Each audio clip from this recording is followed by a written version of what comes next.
Welcome to the NewsHour. Some 40 people are dead and more than 100 injured, many seriously, after a fire tore through a bar in the Swiss mountain town of Crans-Montana on New Year's, just hours after midnight.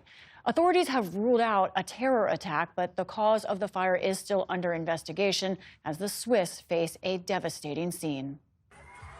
This was the scene outside La Constellation, where Swiss authorities say a massive blaze broke out in a packed and popular ski resort bar just after 1:30 a.m. on New Year's Day.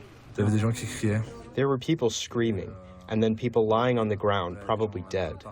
Many had gathered there to ring in the new year when the celebration turned suddenly to chaos.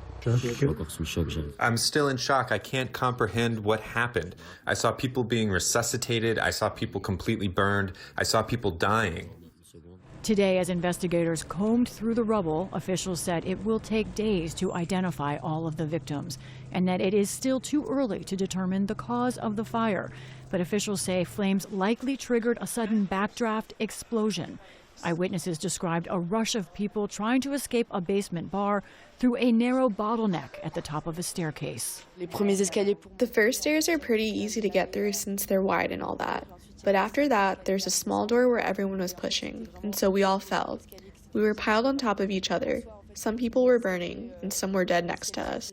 In the early morning hours, casualties quickly filled local hospitals, and some of the injured had to be flown by helicopter or jet to other cities, where doctors raced to stabilize the burn victims.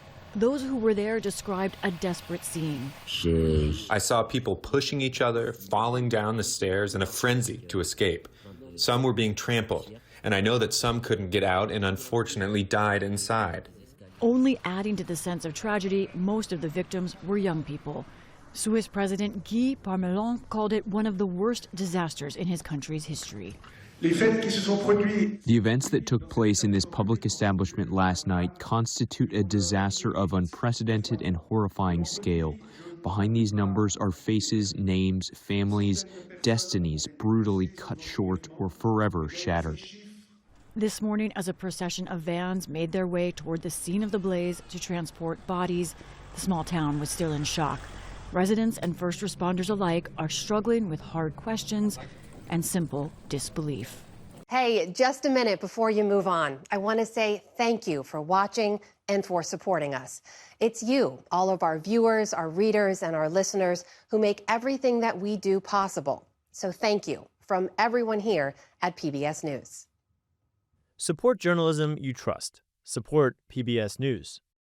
Donate now, or even better, start a monthly contribution today.